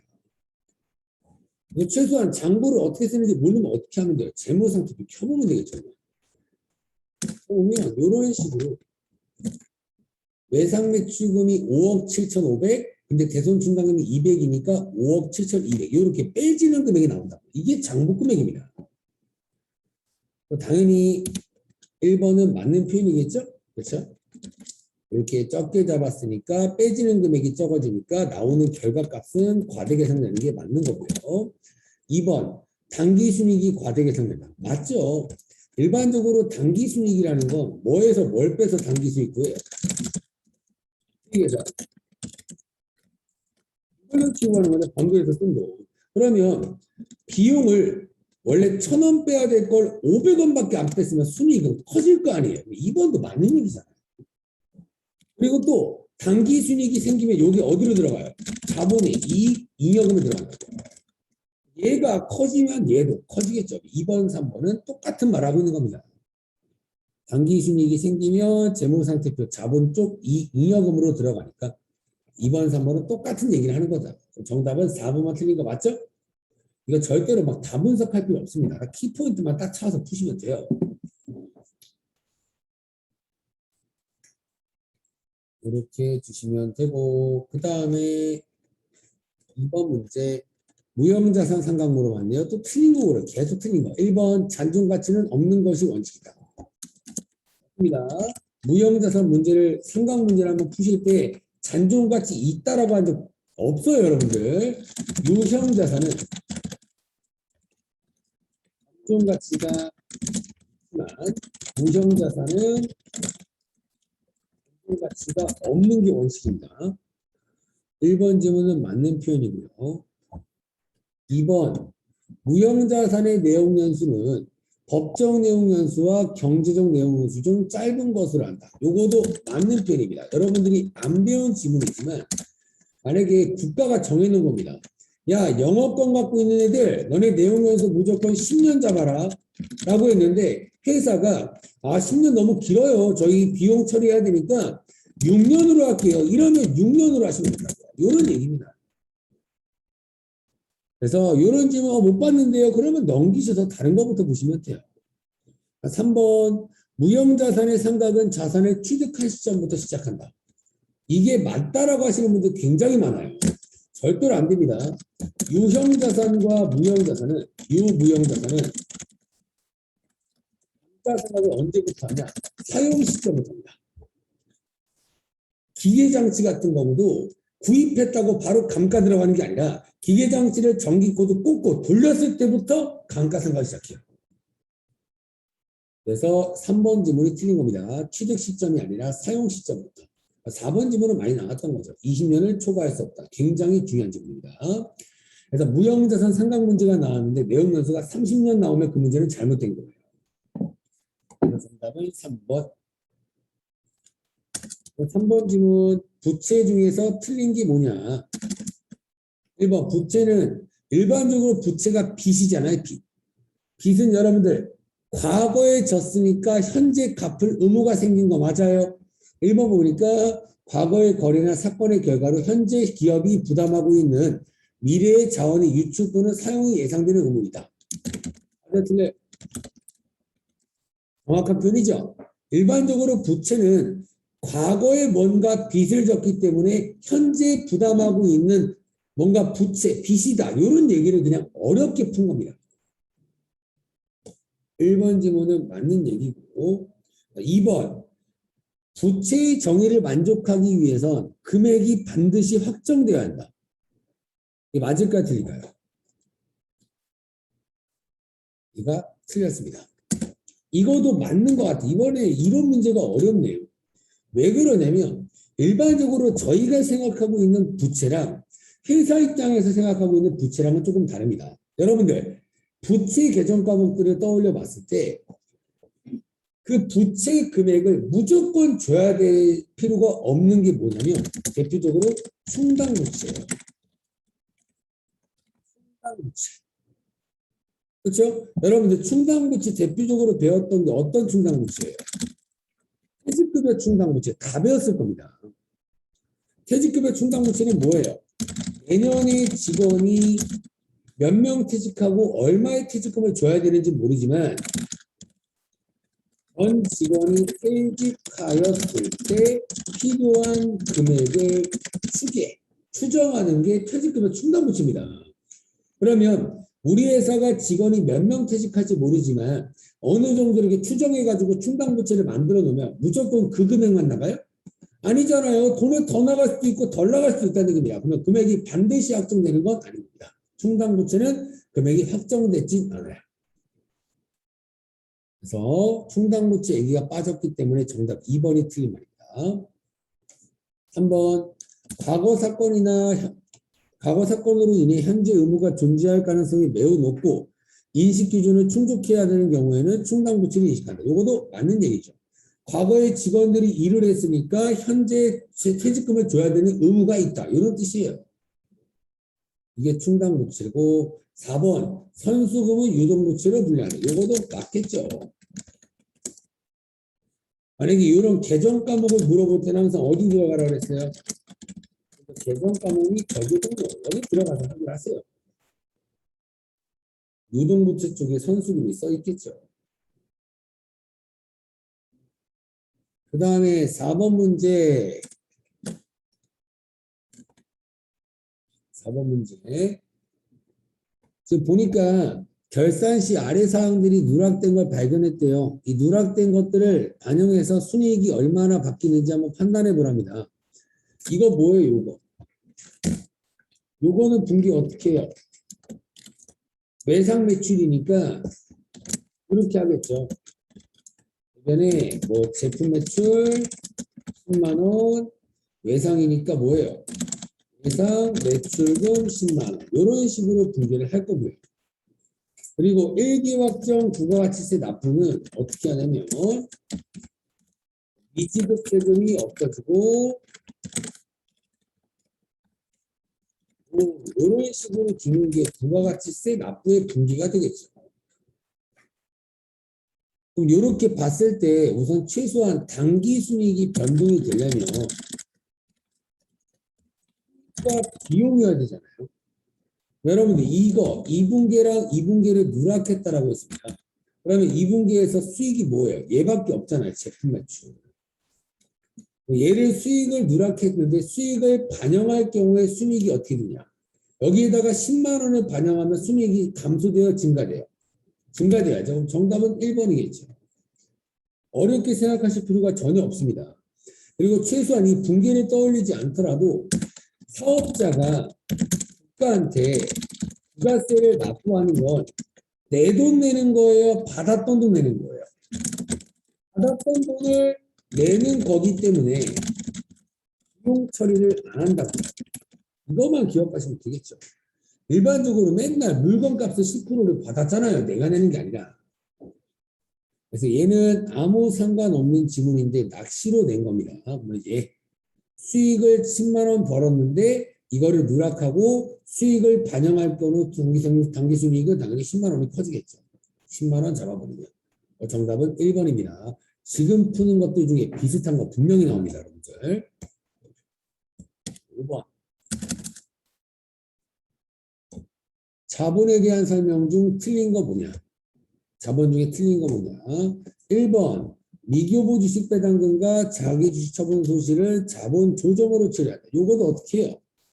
딱 봐도 개정 과목이니까 개정 과목이 적어 등록 들어가서 찾아주시면 돼요. 이쪽에 자본 조정이라고 있으니까 이거 클릭해서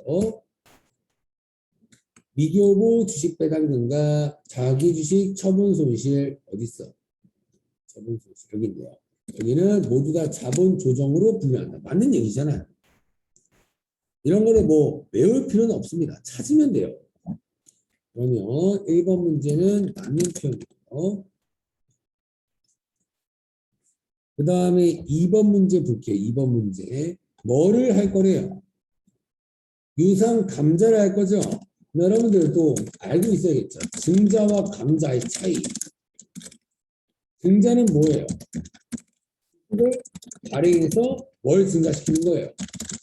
자본금을 증가시키는 거.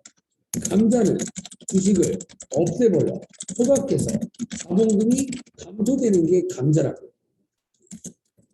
자본금 증가, 자본금 감소. 이게 감자, 증자의 차이입니다. 이걸 모르면 못 푸는 거예요. 이거지.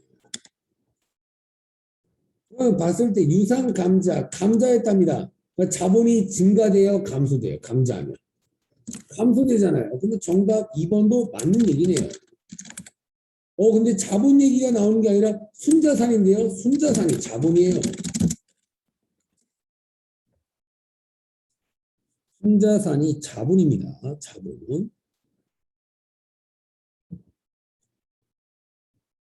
그러면 2번 질문도 맞죠? 3번. 주식을 발행할 건데 신주 주식 발행 비용이 들었답니다. 여러분들 주식과 관련돼서는 절대로 뭐랑 뭐로 처리하면 안 돼요. 이게 안 된다. 주식을 발행할 때는 수익이랑 비용 처리가 안 됩니다. 그러니까 막 이상한 주식 발행 초과금 막 이런 거 쓰고 있잖아요. 항상 주식 거래할 때는 주식 관련 계정 과목만 써야 되지 수익 비용 처리를 하면 안 됩니다. 그러면 이것만 알아도 3번이 틀렸다라고는 알 거 아니에요. 영업의 비용이 무슨 말이에요? 수익 비용 처리가 안 됩니다.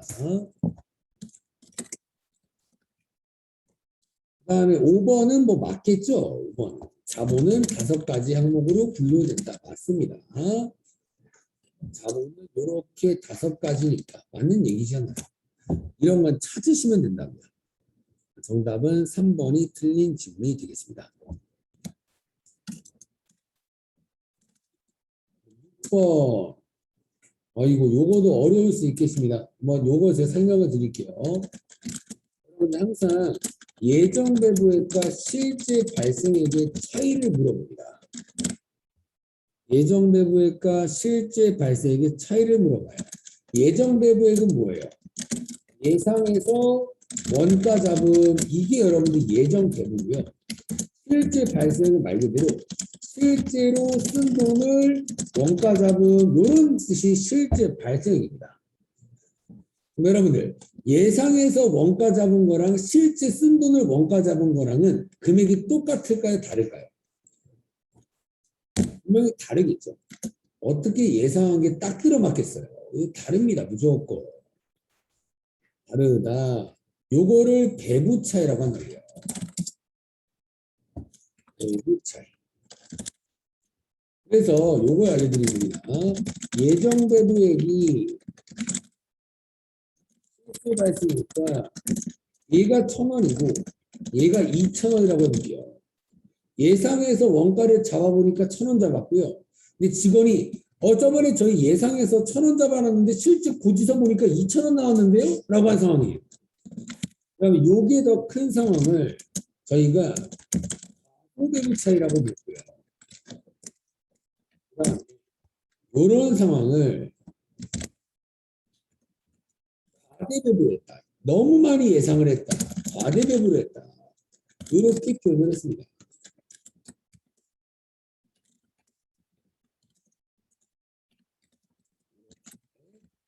그러면 지금 과소배부 차이도 1,000원 났고요. 과대배부 차이도 1,000원이 났어요.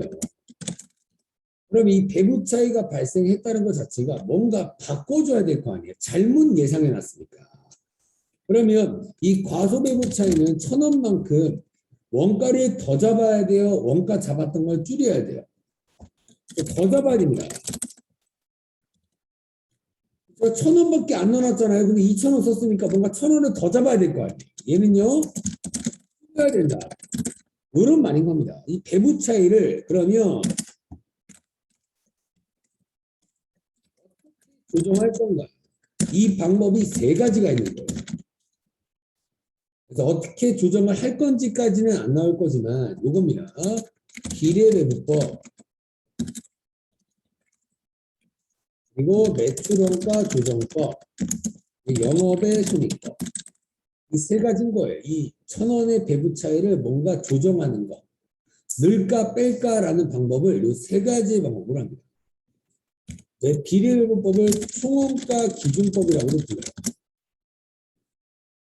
그럼 최소한 이거를 모르더라도 이 문제는 정답을 찾을 수가 있을 거예요. 정답 몇 번이에요? 2번이겠죠. 아닌 거니까. 직접 배분 뭐예요, 여러분 옛날에? 보조 부문비를 대조 부문에 막 뿌리는 거 있었잖아요. 요게 여러분들 직접 배분이죠. 보조 부문끼리 무시한다. 이 배부 차이를 조정하는 거랑은 전혀 관련이 없잖아요. 정답은 2번이 틀린 말이죠. 이렇게 풀어주시면 됩니다.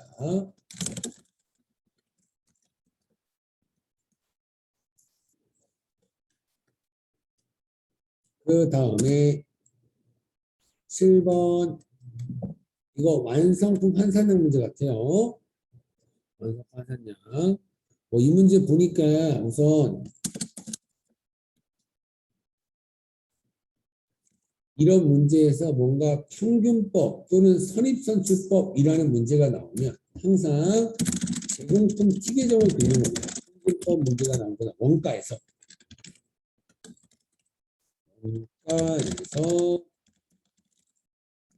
평균법이 나오거나 선입선출법이 나옵니다. 제공품 티계정을 그리는 겁니다. 여기가 기초고요.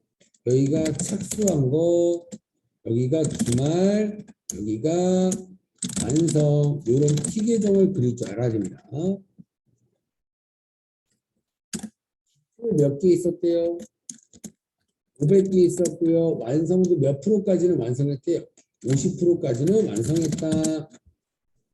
그리고 착수 몇 개 올렸대요? 1100개를 올렸네요. 이게 착수죠? 착수. 근데 기말은 몇 개 남았대요? 여기 있네요. 완성된 거 1200개, 못 만든 거 400개. 완성된 거 1200개, 못 만든 거 400개. 이렇게 해서 여기도 1600개, 여기도 1600개. 이렇게 나와야 되는 거라고요. 이런 식으로. 그럼 보니까 이 기말, 이 못 만든 것도 얼마나 만들었나 보니까 완성도가 40%, 50%까지는 만들었답니다. 이것도 50%까지는 만들었다. 이 문제고요. 이 문제. 그리고 항상 이렇게 하시면 돼요. 지금 이 문제는 평균법이에요? 선입선출법이에요? 그죠? 평균법이라고 문제 나왔잖아요. 그러면 이 티계정만 그리시면 셈이 2급이 쉬워요. 이거랑 얘랑 더하세요. 얘랑 얘를 더해라. 이렇게만 하면 돼요. 평균법은. 평균법은 틀리면 안 돼요. 얘랑 얘랑 더한다. 됐나요? 이렇게 더하는데 항상 재료비 환산량이랑 가공비 환산량이랑 따로따로 계산을 하라고 시킨다고 원가에서. 재료비 환산량은 진짜로 완성 수량이랑 기말 수량을 더해 주시면 되는데 가공비 수량을 계산할 때는 완성 수량이 기말 수량 더하는 건 똑같지만 완성도가 있으면 곱해서 더하시라고. 이것만 다른 겁니다. 이런 식으로다가 그러면 얘랑 얘를 더하면 그냥 1600개네요. 이게 1600개. 얘는요 완성도가 곱하고 더하라고 해서 곱하면 몇 개예요? 200개인가요? 200개에다가 이거랑 더하면 1400개겠네요. 이런 상황인 겁니다. 이런 상황. 그럼 봤을 때 지금 뭘 구하라고 했어요? 얘 구하라고 했습니다. 야, 못 맞는 거 400개인 거 알겠어. 근데 이 400개가 얼마짜린데? 이렇게 푸는 거예요. 얼마짜리냐. 그러면 재료를 총 1600개 썼고 가공을 1400개 만들었죠. 그러면 재료비 총 얼마 썼대요? 이거네요. 120. 재료비 총 1600개를 투입하는데 120을 썼다는 얘기예요. 120. 가공비는 얼마 썼대요? 70만 원 썼대요. 70만 원. 이래야 하나당 금액이 나올 거 아니에요. 사장님이 물어본 겁니다. 야, 재료 1600개 들어갔던데 이거 얼마치야? 네, 120만 원치입니다. 야, 가공된 거 1400개 던데 얼마 썼어? 70만 원입니다. 이래야 재료값이 하나당 얼마 들어요? 계산기를 두들겨 보면 750원 들고요. 하나당. 가공은요? 500인가요? 500원? 500원 정도 든다. 이렇게 구한 거예요. 이게 단위당 원가를 구한 겁니다. 하나당 재료값 750원, 하나 만들려면 500원 든다. 그럼 여기 지금 재료가 몇 개 투입됐는지, 오늘 몇 개 끝냈는지 이걸 확인했습니다. 재료 몇 개 들어갔어요? 400개 다 들어가겠죠. 그래서 저희가 400개랑 1200개 더해서 1600개라고 했잖아요. 근데 가공은 몇 개 됐어요? 200개. 가공은 제가 완성도 곱한 거라고 그랬잖아요. 그래서 200개랑 얘랑 거해서 1400개라고 했잖아요.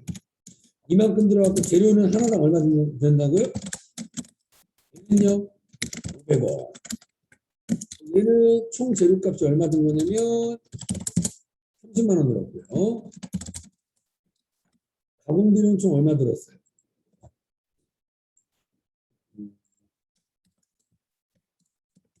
10만 원 들었네요.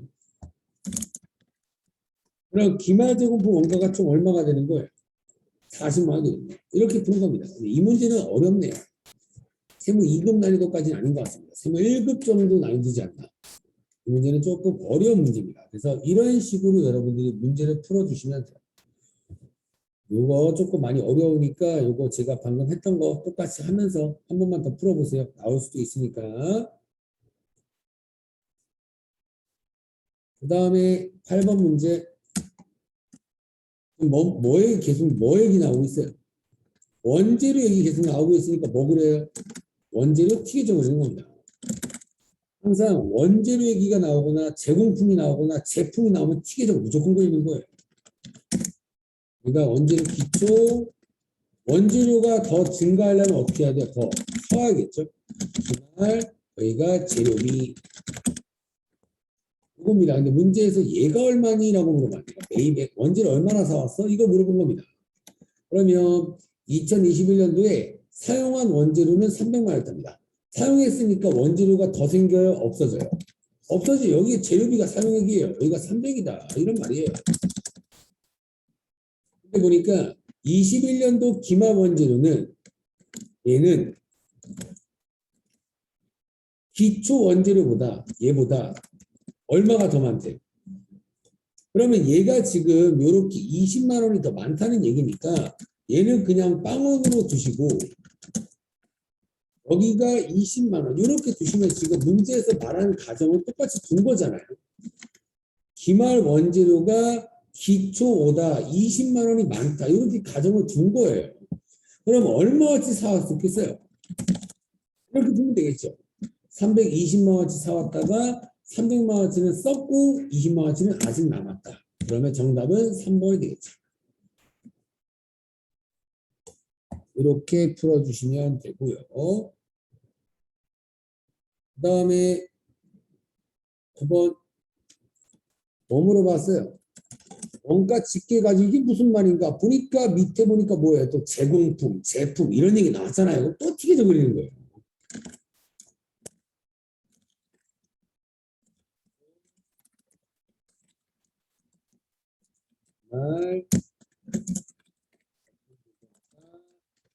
그 다음에 제품 여기도 기초 제품 제조원가 기말 여기가 매출원가 이런 상황이잖아요. 1번 문제 단기총 제조원가는 얘는 뭐래요? 제공품 차별이다. 제공품 차별이다. 맞는 얘기잖아요. 맞아요. 1번은 맞고요. 튀겨져만 그랬잖아요. 두 개나 맞출 수 있네요. 2번 단기 제품 지정가는 얘기하는 거죠. 제공품 계정의 대변이다. 맞는 얘기잖아요. 얘도. 그 다음에 3번 단기 제품 지정가 여기도 있죠. 제품 어디 쪽이에요? 차변. 제품의 차변. 요거도 맞네요. 정답 몇 번이에요? 왜요? 왜 틀려요, 여러분들? 지금 보니까 제품 매출원가는 매출원가 계정의 대변으로 외친다. 이게 여러분들 엄청 어려울 수 있는데 매출원가 계정은 제품의 어느 변이에요? 대변이죠. 근데 그럼 맞는 거 아닌가요? 이 문제는 제품 계정의 대변이다라는 말이 아니에요. 매출원가 계정의 대변으로 외쳐야 된다니까 이상한 말인 겁니다. 되나요? 그렇죠? 그래서 얘가 틀린 말입니다. 그래서 이 문제가 만약에 제품 계정의 대변으로 대체된다라고 나왔으면 맞는 말이겠죠. 근데 매출원가 계정의 대변으로 대체된다라고 했으니까 틀린 말입니다. 이거 조심하셔야 될 것 같아요. 정답은 4번. 10번. 요거는 뭐 계속 뭐 단어 싸움이네. 10번 보니까. 틀린 거 물어봤습니다. 1번. 직접 재료비랑 직접 노비의 합은 기초원가 또는 기본원가라고 한다. 맞는 얘기죠? 이거 몇 번 얘기했잖아요. 직접 재료비, 직접 노무비, 제조 간접비, 얘들한테 뭐라 불러요? 총제조원가. 이름만 단기 총제조원가라고 긴 거지 그냥 총 쓴 돈이에요. 총 쓴 돈. 근데 얘네들을 합쳐서 뭐라 불렀어요? 원가, 기본 원가라고 불렀고 얘네들 합쳐서 뭐라 불러요? 원가, 전환 원가 이렇게 불러요. 이것만 알아도 1번, 2번은 맞는 얘기구나 라고 판단할 수 있겠죠. 1번, 2번은 맞는구나. 3번 이것도 맞네요. 제조원가는 직접 재료비, 직접 농업이 제조간접비로 구분된다. 이것도 맞네요. 다 맞네요. 이거 맞고요. 이거 맞고 이거 맞고. 그럼 뭔가 4번이 틀린 것 같아요. 4번 보니까 뭐래요? 생산 근로자의 식대와 판매 근로자의 식대 모두 제조원가다. 이상하잖아요. 딱 봐도. 이거는 500번대 제조원가가 맞지만 판매 근로자에 대한 식대는 800번대잖아요. 그럼 땡이에요. 그래서 정답은 4번이 틀린 말이 되겠습니다. 4번. 그 다음에 11번. 부가세법상 제품, 재화, 용역의 공급 시기로 또 틀린 거 보라고 했습니다. 이런 것들은 말장난이니까 조금 기억을 해주셔야 됩니다. 1번. 완성도 기준 지급 조건부 판매. 이런 것들이 나오면 여러분들 그냥 건설업이다라고 생각하세요. 건설회사가 건물을 지어줄 때 돈을 완공되면 한 번에 받을까요? 중간중간에 받을까요? 중간중간에 받아요. 근로자들 인건비는 줘야 될 거 아니에요. 그래서 중간중간 받을 때 갑자기 건설업자가 건물주한테 돈 줘! 이렇게 하고 받는 게 아니라 일반적으로 중도금이라는 일반적으로 중간에 주는 돈들의 날짜를 정해놓는다고요. 그때마다 공급 시기로 보겠다. 맞는 말이겠죠. 그 다음에 2번 폐업 시 잔존제와 폐업하는 때 요거는 당연히 맞죠. 요거는 간주 공급이었습니다. 폐업할 때 너 남아있는 재와 판매하는 것으로 보고 부가세 내고 폐업해라 맞는 얘기고요. 이걸 모르더라도 3번이 정답이라고 맞춰야겠죠. 수출할 때는 항상 언제 잡아요? 선적일이잖아요. 선적일. 공급가액이 확정되는 때가 아니라 물건 팔았을 때 선적일자에 저희가 수익을 잡죠. 4번 반환조건부 판매는 뭐예요? 물건을 팔았지만 7일 이내에 환불이 되는 겁니다. 그러면 당연히 그 옷을 파는 사업자는 환불 기간 중에서 수익을 잡는 게 아니라 환불 기한이 끝났을 때 그때부터 실제로 판매한 거니까 그때 잡겠다. 맞는 표현인 겁니다. 환불 기한이 종료됐을 때 정답은 3번이 틀린 말이 되겠습니다.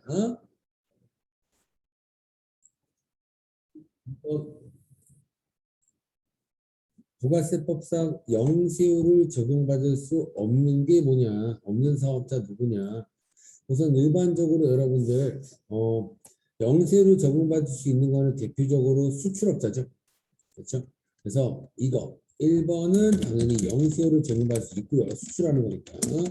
2번도 똑같이 위탁 판매 수출하는 거니까 영세율을 적용받을 수 있고요. 3번과 4번 지문이 문제인데 지금 생긴 걸로만 봤을 때는 뭔가 3번이 아닐까? 이렇게 생각하겠지만 3번도 뭐예요? 외국으로.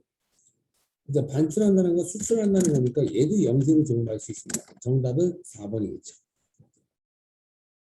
정답은 4번. 수출을 대행하는 수출업자는 여러분들 뭘 받아요? 이런 거잖아요. 그냥. 대행한다는 거는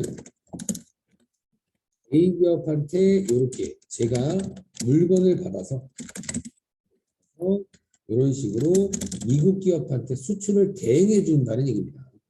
얘는 여러분들 영세율 적용 사업자가 아니잖아요. 그러니까 대행해 주는 사람이지. 그래서 정답은 4번입니다. 여러분들 A기업의 제품을 이렇게 제가 수출을 대행해주면 A기업한테 돈을 줘야 돼요? 돈을 받아야 돼요? 저는 받아야겠죠? 수출을 대신해주면 돈을 받을 거 아니에요. 그게 수출 대행 수수료라고요. 그거 받을 때는 반드시 부가세 거래를 해야 됩니다. 정답은 4번이 틀린 말이 되겠죠.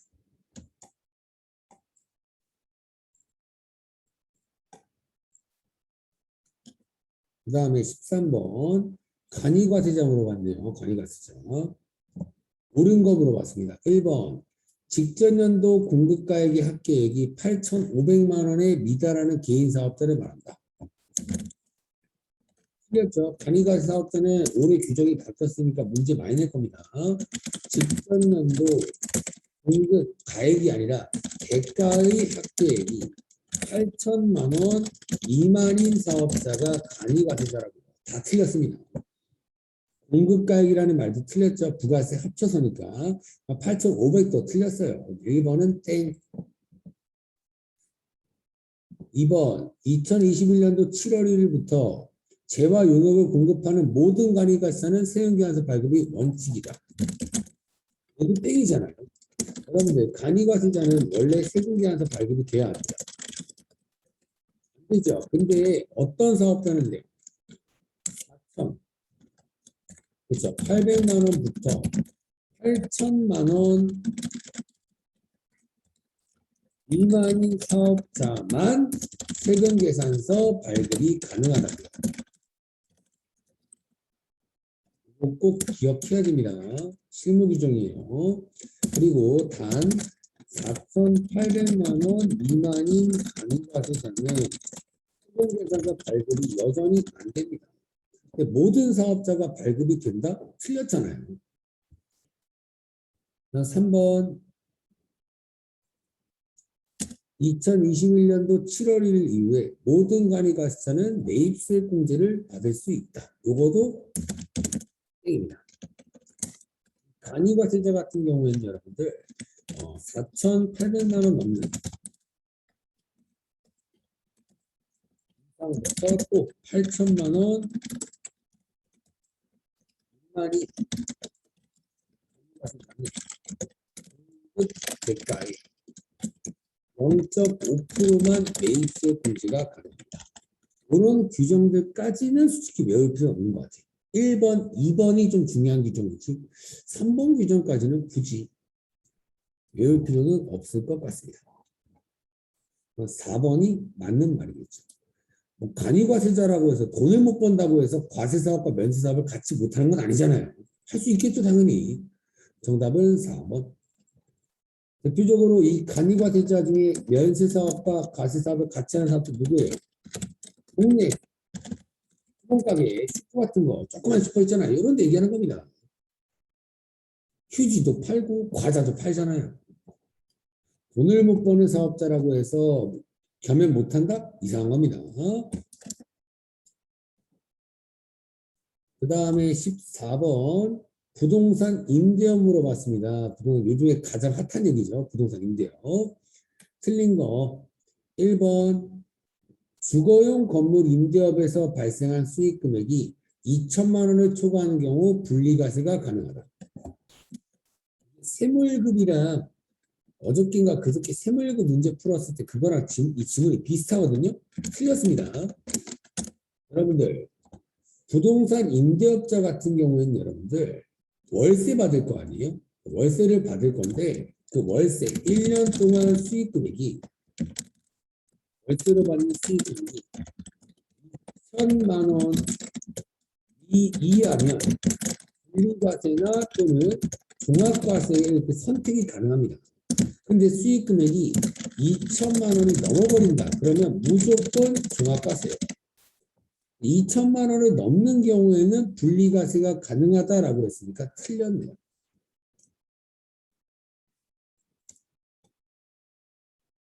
이렇게 생각해 주시면 되겠습니다. 다른 것들은 옳은 말이니까 한 번씩 다 읽어보시고요. 그 다음에 15번 마지막 문제. 근로소득의 수입시기, 막 공급시기 이런 건 어쩔 수 없이 외워야 됩니다. 공급시기, 수입시기. 1번부터 보죠. 1번. 언제래요? 뭐 줬대요? 급여 줬답니다. 급여의 수입 시기는 당연히 일을 했을 때겠죠. 당연히 맞는 겁니다. 일을 했을 때 급여 받는다. 맞는 표현이고요. 그리고 3번, 4번부터 볼게요. 3번, 4번. 3번은 뭘로 줄 거래요? 이익이여금을 처분해서 상여를 줄 거랍니다. 그러면 이익이여금 처분한 날 맞는 말이잖아요. 맞는 말이고 4번도 볼게요. 뭐래요? 인정상여. 인정상여라는 건 일반적으로 법인세법에서 일반적으로 쓰는 말이고요. 그래서 외울 수밖에 없어요. 소득세법 내용인데 법인세법이 나왔으니까. 그래서 해당 사업일 중 근로한 날 1번이랑 똑같은 얘기예요. 상여일이잖아요. 급여를 받거나 상여금을 받거나 일을 한 날 똑같은 말이죠. 그러면 자연스럽게 2번이 정답이 되는데요. 주식 매수 선택권이라는 단어가 어려울 거예요. 주식 매수 선택권은 뭐냐면 이런 겁니다.